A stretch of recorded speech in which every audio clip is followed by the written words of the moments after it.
नमस्ते सदा वत्सले मातृभूमि। जय श्री राधे राधे। आप समस्त बंधु बांधवों को YouTube चैनल सत्य सनातन की ओर से दशहरा पर्व पर ढेर सारी शुभकामना एवं हार्दिक बधाई। आज पावन पर्व दशहरा है।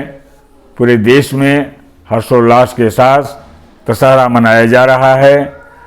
आप वीडियो में एक पक्षी देख रहे हैं जिसे नीलकंठ कहते हैं। आइए हम जानें इसका क्या मतलब है। दशहरे पर नीलकंठ पक्षी देखना शुभ माना जाता है। बुराई पर अच्छाई के विजय के प्रतीक विजयदशमी का पर्व आज पूरे देश में धूमधाम से हर्षोल्लास के साथ मनाया जा रहा है। लोग एक दूसरे को शुभकामना संदेश भेज रहे हैं। त्रेता युग में भगवान राम द्वारा लंकापति रावण पर विजय प्राप्त किया गया था। इसी के उपलक्ष्य में आज पूरे देश में हर्षोल्लास के साथ दशहरा मनाया जा रहा है। दशहरे को मुख्य रूप से आतताई राक्षस रावण पर प्रभु श्री राम की विजय के रूप में दशहरा मनाया जाता है। लेकिन कुछ लोग माँ दुर्गा द्वारा आतंकी राक्षस महिषासुर के वध की खुशी के तौर पर दशहरे का पर्व मनाते हैं। भारत के प्रमुख पर्वों में से एक दशहरे को लेकर कई कहानियाँ व मान्यताएं भी प्रचलित हैं। इन मान्यताओं में दशहरा के दिन नीलकंठ नामक पक्षी के दर्शन को भी बहुत शुभ बताया गया है। दशहरा के दिन नीलकंठ का दर्शन कर अपना पूरा साल शुभ बनाने की जुगत में लोग घर की छतों पर, बाग बगीचों में, आसपास के पेड़ पौधों पर नीलकंठ पक्षी को निहारते हैं।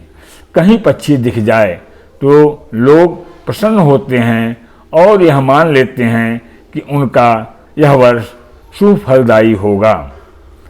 कुछ जगहों पर नीलकंठ पक्षी को भगवान राम का प्रतिनिधि मानकर लोकोक्तियाँ भी कही गई हैं। जैसे नीलकंठ तुम नीले रहियो, दूध भात का भोजन करियो, हमारी बात राम से कहियो भी कही जाती है। तो कहीं कुछ कथाओं में नीलकंठ को भगवान शिव का स्वरूप माना गया है। कहा जाता है कि भगवान शिव ने समुद्र मंथन के वक्त विषपान किया था, जिससे उनका कंठ नीला पड़ गया था। यही कारण है कि नीलकंठ पक्षी का गला भी शिव के रूप में नीला रहता है। कुछ मान्यताओं में नीलकंठ पक्षी को विजय का प्रतीक माना जाता है।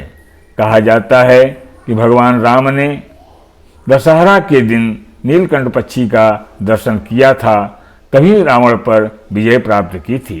वही दूसरी कहानी में कहा जाता है कि रावण का वध करने के बाद राम को ब्राह्मण हत्या लगी थी, तो भगवान श्री राम और लक्ष्मण भगवान शिव की उपासना पूजा की थी। भगवान शिव प्रसन्न होकर पृथ्वी पर नीलकंठ पक्षी के रूप में भगवान राम को दर्शन दिया था।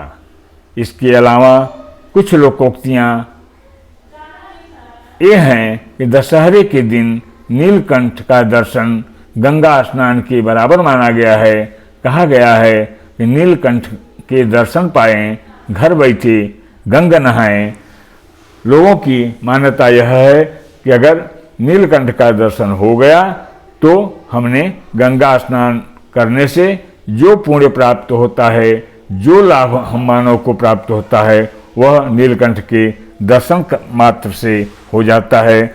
ऐसी स्थिति में हम सभी लोग नीलकंठ के दर्शन को अति महत्वपूर्ण समझते हुए नीलकंठ के दर्शन के लिए आज पूरे दिन बागों में, बगीचों में, छतों पे निहारते रहते हैं कि भगवान किसी भी प्रकार से हमें नीलकंठ का दर्शन दे दे। अगर मुझे नीलकंठ का दर्शन प्राप्त हो गया तो मेरा यह आने वाला वर्ष अति फलदायी शुभदायी होगा। इसके प्रत्याशा में हम सभी लोग किसी भी प्रकार से नीलकंठ का दर्शन करना चाहते हैं। अगर हम सब में से किसी को भी नीलकंठ का दर्शन न हुआ हो तो वीडियो के माध्यम से दर्शन करें।